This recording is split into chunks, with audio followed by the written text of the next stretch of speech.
ആൺകുട്ടി ഒന്ന് ജനിച്ചിരുന്നാൽ രണ്ട് ആടിനെ അറുത്ത് കൊടുക്കണം എന്നുണ്ട്. ഒന്നിനെ അറുത്താൽ കിട്ടും അസ്ലു സുന്ന എന്നുള്ളതും നിയമത്തിലുള്ളതു തന്നെ. പെൺകുട്ടിയായാൽ മതിയടോ അതിൽ ഒന്ന് എന്നുള്ളതും നബി മുസ്തഫ പറയുന്നു.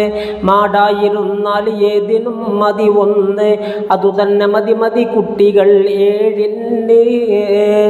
പലർക്കും ഇതിൽ പങ്കായി നടത്താമെന്ന് ഷെർവാനി മുഗനി നിഹായയിൽ പറയുന്നു. ചിലർക്കില്ല തീരെയും ഇന്നിതിൽ ഒരു ഗണ്യം, അറിവില്ലവർക്കും ഉള്ളതാണിത് പുണ്യം. ചെയ്യാതിരുന്നാൽ ഇന്നൊരാളീ കർമ്മവും അവനില്ല കുട്ടിയിൽ നിന്ന് വന്നൊരു ധർമ്മവും. കുട്ടിക്ക് ചെലവ് കൊടുക്കലാരിൽ ചുമതല, അവരിൽ ഇതും എന്നുള്ളതാണ് മസ്അല.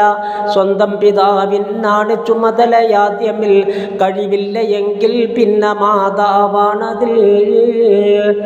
ഇമാമുകൾക്കിടയിൽ ഇതിൽ ഖൗലുള്ളതാ. അബൂ ഹനീഫ ഇമാം മുബാഹെന്നുള്ളതാ. അഹ്മദ് ഇമാമിന് രണ്ട് ഖൗലിതിലുണ്ട്. അതിലഷ്ഹറായത് സുന്നത്താണെന്നുണ്ട്, അത് വാജിബാണെന്നുള്ളതാ മറ്റൊന്ന്. മീസാനദന്ത കിതാബ് ഇതിൽ പറയുന്നു. മാലിക് ഇമാമിന് സുന്നത്താണെന്നുള്ളതാ. അതുപോലെ ഇമാമു ശാഫിഈക്കും ഖൗലിതാ. പ്രസവിച്ച 7-നാകലേറ്റം അഫ്ളല, പിന്നീട് 14 നീ അത് ചെയ്യല. അവിടം കഴിഞ്ഞാൽ പിന്നെ 21. ഇത് പ്രായപൂർത്തി വരെ നടത്താം ഇങ്ങനാ. ബഫദിലുണ്ടിത് നോക്കിയാൽ കാണുന്നതാ. പോരാത്തത് ഇബ്നുൽ ഹജർ അവർ വിവരിച്ചതാ. അത് വേണമെങ്കിൽ പിന്നെ സ്വന്തം ചെയ്യല, മറ്റുള്ളവർക്ക് അതിലുള്ള ബന്ധം നീങ്ങല.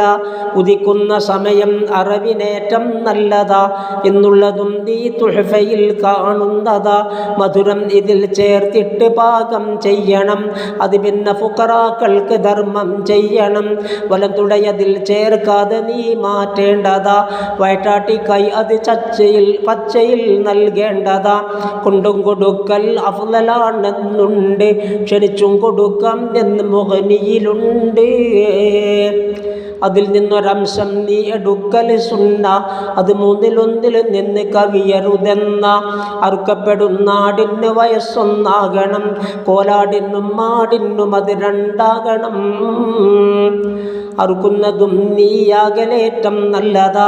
അല്ലാത്ത പക്ഷം അവിടെ നീ നിൽക്കേണ്ടതാ.